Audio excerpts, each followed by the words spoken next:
Serat Menaklare karya Raden Ngabei Yasadipura I.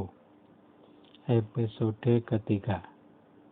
Ambyah dan Umarmaya berguru. Berita kenakalan dua bocah sudah tersebar ke seluruh negeri Mekah, membuat Ki Adipati Abdul Muthalib gelisah. Ki Adipati lalu memanggil dua putranya, Abu Thalib dan Abbas. Berkata sang Adipati, "Anakku, bagaimana adikmu si Ambyah itu? Mengapa nakalnya kelewatan? Sudah sering orang dibunuhnya. Bagaimana saranmu untuk mengatasi hal ini?"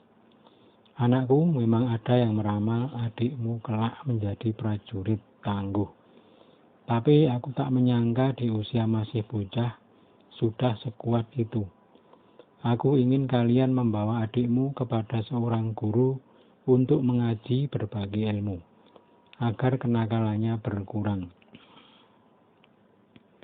Abu Thalib dan Abbas berkata, "Itu lebih baik, ayah."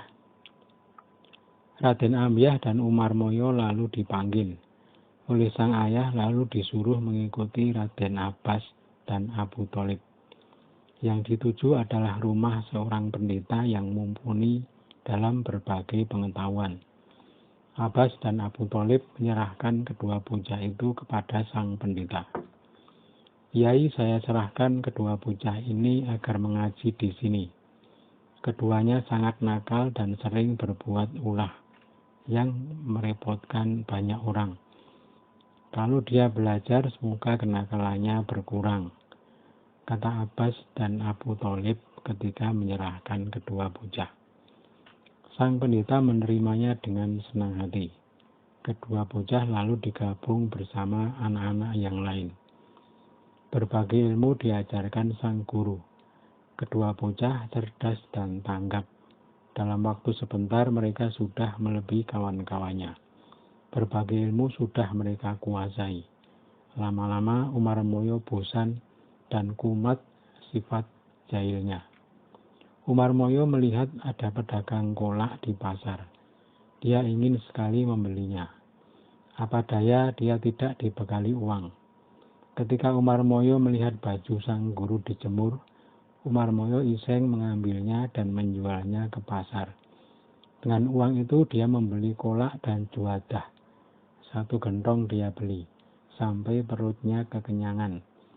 Sisanya masih banyak, lalu dibawa ke pondok. Para murid pondok dibagi-bagi sampai rata. Ambyah melihat Umarmaya membawa kolak 1 gentong, lalu bertanya, "Dari mana engkau mendapat kolak ini?" Umarmaya menjawab, "Ini kiriman ibu." Ambyah pun ikut makan. Bahkan sang guru juga diberi bagian juadah. Semua orang di pondok sudah kebagian. Setelah selesai, maka sang guru keluar ke tempat dia menjemur baju. Tiba-tiba baju sudah tak ada. Sang guru bertanya, "Ada yang melihat bajuku?" Para murid menjawab, "Tadi dibawa Umarmaya sebelum dia ke pasar." Para santri kemudian mencarinya ke pasar. Baju itu ditemukan sudah dibeli seorang pedagang. Ambyah bertanya, "Engkau menjual baju guru?" "Sudahlah, kan semua juga ikut makan," jawab Umarmaya santai. Ambyah sangat malu. Lalu baju ditebusnya. Umarmaya memang sudah tidak kerasan di pondok. Umarmaya lalu mengajak Ambyah pergi. Umarmaya berkata, "Ada riwayat yang mengatakan, dulu seorang patih dari negeri Medayin datang ke Mekah untuk menumpas anak-anak kecil. Sesampai di Mekah, si patih malah bersaudara dengan ayahmu. Engkau pun diaku sebagai anak. Demikian juga aku. Engkau diberi emas untuk biaya hidupmu sejumlah 7 onta, dan untukku 1 onta. Ki patih itu meramalkan kelak kita akan menjadi prajurit besar. Jadi untuk apa kita belajar banyak ilmu? Seorang prajurit itu seharusnya punya senjata, panah, tombak, lembing, perisai, dan yang tidak kalah penting adalah kuda. Mulai sekarang kita harus mulai mengumpulkan banyak senjata. Ambyah berkata, kalau demikian, mari kita mencari tukang membuat panah. Keduanya lalu mencari orang yang menjual panah. Setelah berkeliling, akhirnya mereka bertemu dengan seorang perajin panah. Banyak busur panah dijajakan di situ. Mereka boleh mencoba dulu sebelum membelinya. Satu persatu busur panah dicoba oleh Ambyah. Sampai 7 busur tak ada yang cocok. Setiap busur ditarik langsung patah. Si tukang panah sampai keheranan. Engkau ini tidak sama dengan manusia yang lain. Ketahuilah, busur-busur itu pesanan para raja.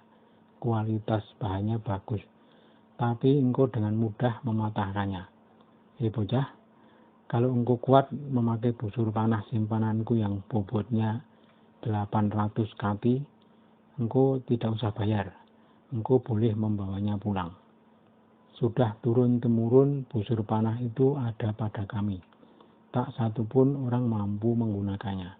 Mengangkatnya saja mereka tak kuat, apalagi menarik benangnya. Engkau boleh mencobanya sekarang. Ambyah segera dibawa ke tempat penyimpanan busur. Memang besar dan menakutkan. Busur ini peninggalan Nabi Ishak. Selama ada di sini, tak seorang pun menyentuhnya. Sangat angker busur ini. Wadah anak panahnya masih asli dari zaman dulu, kata si penjual panah menerangkan. Busur sudah diberikan. Ambyah memeriksa busur itu dengan teliti. Memang sungguh indah. Pantas jika busur ini bekas senjata Nabi Ishak. Benang busur segera dipasang sehingga menimbulkan suara berderit mengerikan. Lalu Ambyah mengambil sebuah anak panah dan memasangnya. Kebetulan ada seekor tapir lewat. Ambyah membidiknya dan melepas anak panah. Seketika tapir tembus badannya sampai menghunjam tanah. Si pemilik busur takjub. Sudah takdir, busur ini menjadi milikmu karena engkau yang kuat menariknya. Bawalah, tidak usah bayar. Walau aku menderita kerugian karena banyak busurku telah kau patahkan, kata si tukang panah. Ambyah berkata, aku sudah lega mendapatkan busur yang bagus. Sayangnya aku belum mendapat guru yang mumpuni dalam ilmu panah. Si tukang panah berkata, di dekat sini ada seorang yang layak engkau berguru padanya. Dia pernah mengajar banyak perwira perang. Ambyah bertanya, apakah tempatnya jauh dari sini? Si tukang panah menunjukkan jalan. Ambyah dan Umarmoyo segera berangkat. Sesampai di tempat yang dituju, kebetulan orang yang hendak diminta pengajaran sedang menderita sakit perut. Ambyah berkata, Umarmoyo, engkau carilah orang yang bisa mengobati calon guruku. Umarmoyo segera melesat mencari tabib, tapi si sakit lalu mati. Ambyah sangat menyesal.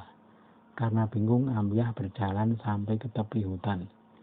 Tiba-tiba ada seorang berpakaian serba merah yang memanggilnya. Ambyah lalu mendekati orang itu. Setelah dekat, tangan Ambyah dipegang dan diajarkan cara memanah yang benar. Juga diajarkan cara memakai pedang dan juga diberi ajian gertak. Semua sudah dikuasai dalam waktu singkat. Setelah Ambyah menguasai seluruh ilmu yang diajarkan orang itu, tiba-tiba dia menghilang. Sesungguhnya dia adalah Jibril yang menyamar. Ambyah lalu kembali lagi ke tempat calon guru yang sudah meninggal. Umarmoyo sudah menunggu. Ambyah mengatakan bahwa dia sudah mendapat pengajaran dari guru yang mumpuni. Lalu diperagakan memakai busur yang besar itu. Umarmoyo pun percaya. Sekarang tinggal kuda yang aku belum punya, kata Ambyah. Umarmoyo berkata, ayo kita pulang. Di kota ayahmu punya kuda bagus dan besar. Sayangnya kuda itu galak. Tidak ada yang mau naik. Kuda itu bisa kau pakai. Kedua bocah lalu pulang. Sesampai di kota, Ambyah menghadap sang ayah. Ki Adipati bertanya, "Ada apa engkau menemuiku?" Ambyah berkata pelan, "Ada kuda galak di kandang. Kuda itu saya minta." Sang ayah berkata, "Jangan kuda yang itu. Kuda itu sangat galak. Jangan sekali-kali mencoba menaikinya." Ambyah bersikeras. Ki Adipati pun tak bisa mencegah. "Ya sudah, kalau kamu ngeyel, ambil sana di kandang," kata Ki Adipati. Umarmoyo lalu mengambil kuda itu dan menyerahkannya kepada Ambyah. Ambyah lalu menaikinya berputar mengelilingi lapangan. Baru 2 putaran, punggung kuda sudah patah. Semua yang melihat keheranan.